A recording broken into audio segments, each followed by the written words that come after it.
արդեն հաշիվս կորցրել եմ, որքան պատերազմ բերեցին Հայաստանում։ Քչերն են, որ գիտակցում են, որ այս պահին մենք գտնվում ենք ճակատագրական մի փուլում, Նիկոլ Փաշինյանի իշխանության օրոք ամենատարբեր աղետները Հայաստանի գլխին թափվեցին։ Արեծ հարգելի հեռուստադիտողներ, Եվրոմեդիայի տաղավարում այսօր զրուցելու ենք ազգային ժողովի նախկին պատգամավոր Աննա Կոստանյանի հետ։ Շնորհակալ եմ մեր հրավեր ընդունելու համար, Տիկին Կոստանյան։ Տիկին Կոստանյան, արդեն երկու շաբթի օրը մեկնարկում է ՀԱ 8-րդ գագաթնաժողով Հայաստանում, սպասվում է Վասիլ Ջանբաշտունյաների այդ այստեղ, այսպես եթե ընդհանուր դիտարկենք, ինչ է փոխվելու ամսի 5-ից հետո Հայաստանում, հատկապես որ տարբեր, այսպես քաղաքական կենտրոններից, աշխարհաքաղաքական կենտրոններից ուշադրությունը այստեղ է սևեռված ու սպասում են այդ զարգացումներին ու մյուս կողմից էլ սա ակնհայտ դիտարկվում է որպես ընտրություններից առաջ արևմուտքի աջակցությունը գործող իշխանությունն ինչ է փոխվելու այս գագաթնաժողովից հետո։ Մեծ հաշվով,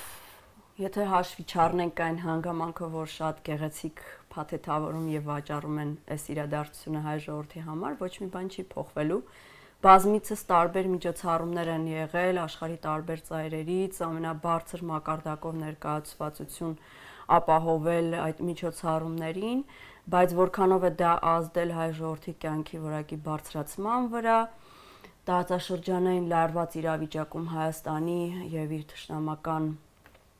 պետությունների միջև հարաբերությունները կարգավորելու վրա առայժմ առարկայական արդյունքներ չենք տեսնում եւ այս անգամ էլ Եվրոպական քաղաքական համայնքի 8-րդ գագաթնաժողովը, որը տարին 2 անգամ է անցկացվում եւ Հայաստանն էլ ըստ էության հերթական նախագահող երկիրն է, շատ այսպես շաբլոն օրակարգ է հետապնդում եւ ներկայացնում Իրանից ԵՄ եւ Հայաստան հարաբերությունների ավելի բարելավում,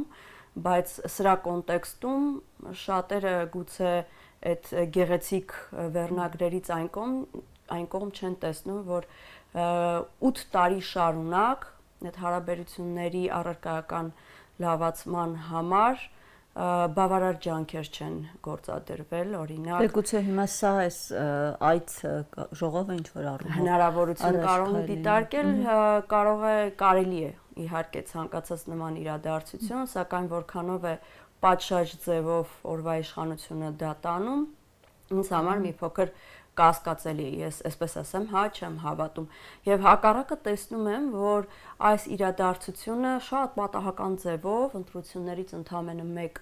ամիս առաջ կազմակերպվեց եւ սա ըստ էության կարելի է դիտարկել հենց ուղիղ Եվրոմիության աջակցությունը օրվա իշխանություններին փորձելով կրեդիտ տալ, որպեսզի հայ ժողովուրդը տեսնի, որ ինչ մեծ պատիվ են, պատվի են արժանացնում Նիկոլ Փաշինյանին եւ Նիկոլ Փաշինյանից բացի Եվրոմիության հետ հարաբերությունները ուրիշ ոչ ոք չի կարող կարգավորել։ Սա այդպես չէ եւ ով էլ լիներ Հայաստանի ղեկավարը, միևնույն է եվրոպական երկրների հետ համագործակցության կոնտեքստում այս միջոցառումը տեղի էր ունենալու այսպես թե այնպես։ Հատկապես որ անդամ պետությունների եւ նաեւ համագործակցության լայն շրջանակ ունեցող երկրների հետ տեղի ունենում պարբերական հաջորդականությամբ համանախագահություն։ Տիկին Կոստանյան, խոսվում է, որ գագաթնաժողովի, այսպես հետո գագաթնաժողովից հետո էլի որպես հերթական carte blanche, այսպես ասած, գործող իշխանություններին հնարավոր է գերիներ վերադառնան։ Չգիտեմ, Նիկոլ Փաշինյանն էլ օրինակ նախորդին ասում էր, որ մշտապես այդպես է եղել, ընտրություններից առաջ գերիների խումբ է վերադարձվել։ Իհարկե, սա էլ բնականաբար արվում է իշահ Նիկոլ Փաշինյանի ռեժիմին ցույց տալու համար, որ իրենք շատ ջանասիրաբար աշխատում են, որպեսզի Բաքվից մեր հայրենակիցները վերադառնան։ Բայց այստեղ մի շատ կարևոր հանգամանք կա։ Արցախի ռազմաքաղաքական ղեկավարությունը չէ, կարծում եմ, լինելու վերադարձողների մեջ, այլ սովորական քաղաքացիները, ովքեր տարբեր ժամանակ, ոչ միայն 2023 թվականի Արցախի վերջնական օկուպացիայի ժամանակ, այլ դրանից առաջ տարբեր պատերազմական իրավիճակներում եւ տարբեր հանգամանքներում գերեվարվել են Ադրբեջանի զինված ուժերի կողմից։ Տիկին Կոստանյան, բայց մի կողմից էլ եթե մենք հիշենք, վերջին անգամ երբ որ գերիները վերադարձան սիրիացի վարձկանների այսպես փոխանակությամբ, Ալիևը այսպեսի մի հայտարարություն էր արել, ասել էր, որ սա վերջին անգամն է, հա, որ այդպես փոխադարձության հիմունքով գերիներ են վերադարձվում։ Չգիտեմ, հաջողվել է ԵՄ-ին այսպես ճնշումներ եվրոպացիներին ճնշել, Ալիևին մտափոխել կամ չգիտեմ։ Քանի որ խաղաղության կեղծ օրակարգը Փաշինյանի կողմից շատ ինտենսիվ ձևով տարվում է նաև այս շրջանում, հաստատության դա օգտագործվում է ընտրությունների նախաշեմին որպես կարևոր խաղաքարտ Փաշինյանի ձեռքին, ցույց տալու, որ եթե իրենք չլինեն, ապա Ադրբեջանի հետ կոնֆրոնտացիան շարունակություն է ունենալու։ Ես ենթադրում եմ, որ գուցե ունեն ոչ պաշտոնական պայմանավորվածություններ, ինչ որ կոմունիկացիաների արդյունքում, որ գերիների մի մասի, հա, քաղաքացիական անձանց վերադարձը կարող է աջակցություն լինել, որպեսզի Փաշինյանը հնարավորություն ունենա ավելի ամուր ձևով վերընտրվելու եւ շարունակելու ըստ էության Ադրբեջանի հետ տարվող խաղաղության օրակարգը, սակայն վստահությունը արդյոք դա այդպես կլինի բավարար չէ եւ չկան հիմքեր, քանի որ Ադրբեջանը անդադար եւ ինտենսիվորեն շարունակել է հակահայկական քաղաքականությունը եւ քաղաքացիների շրջանում սեփական քաղաքացիների եւ նաեւ հայ հասարակության վրա փորձելով ավելի շատներ նաեւ ԵՄ պաշտոնյաներն այսպես նամակով գրել էին գերիների հարազատները, ինչպես նաեւ տարբեր ուժեր, այսպես դիմել էին եվրոպացիներին, որպեսզի անպատասխան լեզակներն օգտագործեն վերադարձի համար, բայց չգիտենք որքանով սա արդյունք կտա, ինչ կգործի։ Դե զուգադիպություն կարող է լինել, կարող է չլինել, մյուս կողմից էլ նայում ենք տարբեր ժամանակահատվածներում, հատկապես 2023-ից հետո քաղաքացիական հասարակության ներկայացուցիչները Հայաստանի Հանրապետության շատ քաղաքացիներ ամենատարբեր միջոցներով դիմել են եվրոպական երկրներին, հատկապես գերիների հարցը բարձրաձայնելով Բաքվից վերադարձնելու, արդյունք չէր եղել, մեկ էլ հանկարծ ընտրությունների շեմին այդպես տեսնում ենք, որ քայլ են անում փաստացի։ Սա ուղիղ հենց այդ պայմանավորվածությունը կարող է լինել, որպեսզի Ադրբեջանն ներքին վստահություն ունենա Փաշինյանը շարունակելու է իրենց միջև պայմանավորվածությունները։ Իհարկե, սովորական քաղաքացիների համար մեծ հաշվով արդյոք այդ արդյունքը իրենից ներկայացնում է հետևողական աշխատանք, թե սովորական պայմանավորվածություն քաղաքական երկու բևեռների միջև էական չէ, որովհետև ի վերջո այդ մարդիկ սպասում են իրենց հարազատների վերադարձին։ Եվ դա ինչ որ նորմալ է այո, իհարկե, եւ ցանկալի է բնականաբար, սակայն պետք է գիտակցել, որ Նիկոլ Փաշինյանի իշխանության օրոք ամենատարբեր աղետները Հայաստանի Հանրապետության գլխին թափվեցին եւ չի բացառվում, որ դրանք շարունակություն են ունենալու, որովհետեւ մի մարդ ով խոսում է, հա, պատերազմ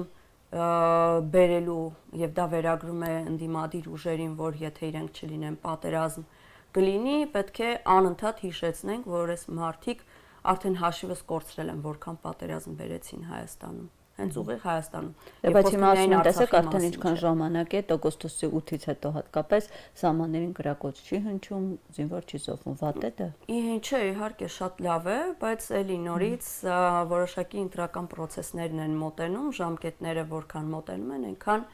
այսպես ասած այդ պայմանավորվածությունները ավելի Ինչ ընտրությունից հետո էլի կսկսեն կրակել։ Չի բացառվում, մարդը բերանից թռցրեց որոշակի ժամկետներ, նորից էլի մատնանշելով սեպտեմբերը, եւ այս խոսույթը ըստ էության պատահական չէ, հա։ Ինչու են շեշտում հենց սեպտեմբերը, նախ սեպտեմբեր ամիսը այսպես վախի ենթագիտակցության մեջ վախի տպավորություն է թողնում հայ մարդու կյանքում եւ այդ ներքին վախը նրան կարող է առաջնորդել հունիսի 7-ին ընտրություններին մտածել եւս մեկ անգամ գնալ նրան ընտրել, թե չէ, փաստացի նաեւ շանտաժի միջոց է։ Եվ չի բացառվում, որ այս խոսույթը կիրառվում է շատ լավ իմանալով, որ օրինակ տարբեր սոցիոլոգիական հարցումներով իր վարկանիշը բավականին մեծ անկում է ապրել եւ այն շարունակելու է նույնիսկ մեկ ամսվա ընթացքում անկում ապրել եւ այս շանտաժի միջոցը նրանք օգտագործում են մարդկանց ահաբեկելու միջոցով իրենց օգտուն քվեարկելու հունիսի 7-ին։ Տիկին Կոստանյան նաև այս կաթնաժողովի շրջանակներում Նիկոլ Փաշինյանն էլ մի քանի անգամ շեշտել է, որ սպասում է Ուկրաինայի նախագահին Զելենսկուն այստեղ, ինչը բնականաբար այսպես կարմիր քարտը լինելու ռուսական կողմի համար։ Ինչպիսի արձագանք կլինի ու չգիտեմ, ռուսական կողմի բնականաբար բացասական պետք է արձագանք լինի, բայց ինչպիսի այսպես քայլերի միջոցով հայտարարությունների, թե ավելի այսպես կոշտ քայլերի միջոցով ռուսական կողմից։ Դժվար է կանխատեսել, կանխագուշակել ինչ հետևանքներ կունենան, բայց սա, եթե ընդունում ենք այս հրավերը Հայաստան, Զելենսկու որպես խորհրդանիշ, ռուս-ուկրաինական հարաբերությունների վատ հարաբերությունների դրսևորման, ապա կարելի է ընկալել որպես բացասական ազդակ Ռուսաստանի։ Ես ճիշտ եմ հիշում, որ եթե գա, սա առաջին այցը նրա կլինի։ Չեմ կարող մտաբերել, արդյոք Հայաստան այցելել է թե ոչ, բայց այս լարված իրավիճակում հայ-ռուսական պատերազմի թեժ ֆոնին այդ հրավերը իրենից ներկայացնում է որոշակի ուղերձ Ռուսաստանին, արդյոք դրանք ֆորմալ ձևակերպումներ կգտնեն, մի փոքր կասկածում եմ, այնուհանդերձ եկեք հիշենք ընդամենը ապրիլի 1-ին Ռուսաստանի նախագահի հետ հանդիպման ժամանակ, որը որքան էլ որ, այսպես Հայաստանում այդպես արևմուտքի ջատագովների կողմից էլի ձևակերպվեց եւ փաթեթավորեց որպես Փաշինյանի լավագույն ինքնադրսևորումը Ռուսաստանի Դաշնության նախագահի մոտ, սակայն սա ուղիղ քաղաքական առումով նշանակում է, որ մենք որևէ կերպ չենք պատրաստվում հայ-ռուսական հարաբերություններին հարվածել, հակառակը պատրաստ ենք համագործակցությունը շարունակել, այսինքն այս մարդը մշտապես առաջնորդվել է տարբեր լարերի վրա խաղալու սկզբունքով եւ կանխատեսել, թե արդյոք հաջորդելու է այդ հանդիպումներին նաեւ որոշակի ֆորմալ ձևակերպումներ ուղղված Ռուսաստանին եւ Ռուսաստանը իր կողմից ինչ արձագանք դրան կտա, չնայած մեծ հաշվով ինչպես որ սովորաբար միշտ եղել է կոշտ արձագանքներ, ոչ ամենաբարձր մակարդակով խոսնակների, տողատակերով։ Այո, բայց ամեն դեպքում Ռուսաստանի Դաշնության նախագահի վերաբերմունքը այնքան էլ բացասական չէ Նիկոլ Փաշինյանի, ինչպես տեսել ենք փաստացի բոլոր տեսակի հանդիպումներին, որ նրանց միջև եղել է։ Այ վերջին հանդիպման հետ կապված ձեր նշած Ռուսաստանից հետո Նիկոլ Փաշինյանն ասաց, որ այլի առաջիկա ընտրություններից հետո կրկին պայմանավորվածություն է ձեռք բերել հանդիպման։ Այսինքն մի կողմից նաև դեռ ընտրություն արդյունքները բաց չեղած, փաստորեն պայմանավորվածություններ են ձեռք բերում մի նոր հանդիպումների։ Այսինքն այս վստահությունը, որ ընտրվելու եմ եւ գնալու եմ կրկին այսպես հանդիպումների։ Դե սա նաեւ ինչ որ առումով իր ինքնավստահության այսպես կեցվածքի դրսևորումն է փորձում ցույց տալ, այսինքն ուզում է հասկացնել, որ ես այնքան ինքնավստահ եմ, որ գիտեմ ընտրությունները իմ օգտին են լինելու, միևնույն ժամանակ նա չպետք է մոռանա, որ այսպես համաժողովրդական ցասումը իր վարած քաղաքականության հանդեպ անկանխատեսելի հետևանքներ կարող է բերել եւ քաղաքացին ի վերջո քվեախցիկի հետևում կանգնելով գոնե այդ ներքին համոզմունքն ու հույսը ունեմ լավագույնս թափ ձևով որոշելու է արդյոք արժե հերթական անգամ երրորդ անգամ ըստեյության այս մարդուն վստահություն տալ սա կարծում եմ նաև ինչ որ առումով իր մտավախության ֆալստարտն է, այսինքն ինքը ժամանակից շուտ փորձում է ուղերձ տալ, որ ես այդքան վստահություն ինքս իմ հանդեպ ունեմ, որ վերընտրվելու եմ։ Տեսնենք հունիսի 7-ից հետո։ Մի վերջերս Մամեդյարովի ներողություն Մուստաֆայևի այցի հետ կապված, երբ որ մեղադրանքներ հնչեցին, թե ինչու էր այցը գաղտնի պահվում, ինքը ասաց, որ դա չի հաղորդվել նախապես անվտանգային միջոցառումներից ելնելով, այսինքն կարող են այնտեղ որոշակի խնդիրներ առաջանալ ու զուտ այդ նպատակով են, այս այցը գաղտնի պահել, այնտեղ եկել են, հետո գործարարների հետ էին հանդիպել, որը էլի այսպես պաշտոնապես չհաղորդվեց ու մինչ օրս արդեն հանդիպումից 2 օր է անցել, բայց պաշտոնական տեղեկություն չկա, թե ինչ է քննարկվել, ինչ են խոսել, անգամ հրաժարվում են այդպես անուններ, թվարկել, թե ովքեր են այդ հանդիպմանը մասնակցել։ Դա ճիշտ ասած ինձ չի զարմացնում այս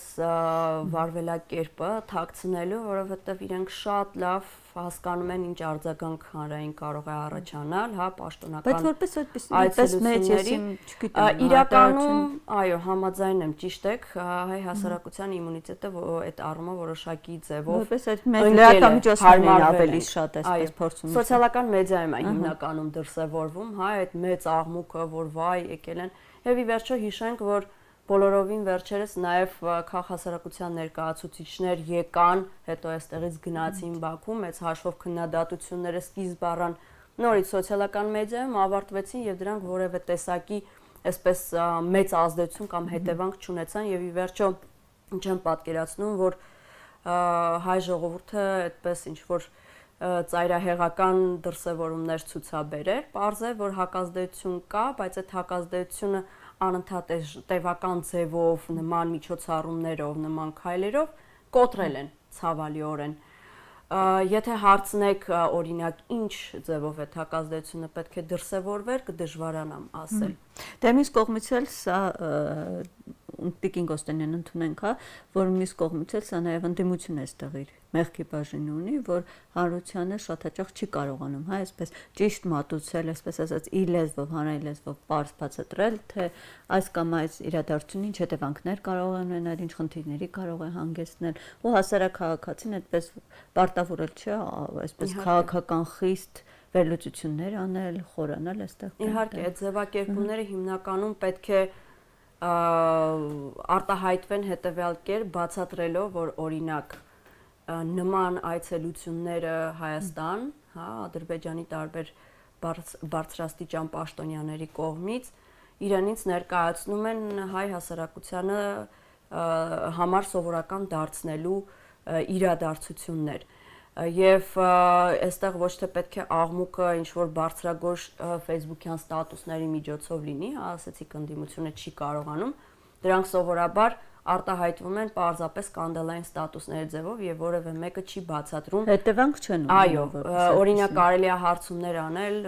պաշտոնական կառավարությանը եւ տեղեկանալ ինչի համար էր եկան, ինչ պայմանավորվածությունները ջրի երես դուրս բերել։ Ինչ պայմանավորվածություններ են եղել, չէ՞ որ հենց սրանում է արտահայտվում նրանց գործիքակազմը, նկատի ունեմ հատկապես պարլամենտական ընդդիմության, հա, իրենք ունեն այդ իրավունքը օֆիցիալ հարցումներ ուղարկելու եւ ասում են մենք հարցումանում ենք, բայց տեղեկություն չեն տրամադրում շատ հաճախ, ասում են դա պատասխան։ Դա էլ է պատասխան, դրանք արդեն փաստացի ապացույցներ են, որոնք հետագայում արդեն կարելի է հենց ուղիղ ձևով նրանց ճակատին տալ եւ ասել, որ դուք հերթական սուտն եք, դա էլ է, այսինքն դա էլ կարելի է ավելի ճիշտ ձևով մատուցել հանրությանը, որ տեղի ունեցել պաշտոնական հարցում, որին պատասխանել են այս կերպ, բայց պարզվել է իրականությունը ուրիշ է, հերթական ստի բացահայտումը, սա էլ է պատասխան։ Արդյոք դա արվում է թե չէ, չեմ կարող ասել, համենայն դեպս ակնառու ձևով չի դրսևորվում։ Տիկին Կոստանյան, մյուս շաբաթ արդեն սկսվում է նաև քարոզարշավը, այո, տարբեր ուժեր արդեն ներկայացրել են իրենց հա ծրագրերը, տեխնացուները, նախ քանի որ դուք նաև հայակվ է, հա, միավորման անդամ եք, այսպիսի հա պատկեր է, որ հիմնական ուժը իշխող ուժ որպես քաղաքացիական պայմանագիր է, մնացած հիմնական բևեր, թե սոցհարցումները, թե քաղաքական վերլուծաբանների դիտարկումն են փոխանցում։ Ընդդիմադիր շրջանակ 3 ուժ է դիտարկվում, խոսքը ուժեղ Հայաստանի, Հայաստան դաշինքի եւ Բարգավաճ Հայաստանի մասին է, որպես հիմնական ընդդիմադիր ուժ, մյուսները այ քննադատությունը հնչում է, որ մանր այսպես, այդ թվում նաեւ այդ ուժերի մեջ հայակվեն է մտնում։ Ասում են, որ նրանք միայն այս ընտրություններին այսպես առանձին ուժեր փոքր մասնակցելով միայն նպաստելու են իշխանությունների օրակարգին ու ձայներ փոշիացնելուն։ Այնչու մի ճակատով այստեղ մասնակցելը չի լինում։ Երկար տարիներ ես ինքս մեկ միասնական քաղաքական բևեռի ներքո հանդես գալու եւ միավորման համախմբման այդ մտքի ջատագովներից եմ եղել, բայց քաղաքականությունը այնպիսի բան է, երբ հասկանում ես, որ այնուամենայնիվ այսքան փոքր պետության մեջ եւ փոքր թվով բնակչության շրջանում նույնիսկ քաղաքական ուժերի մեջ հնարավոր չէ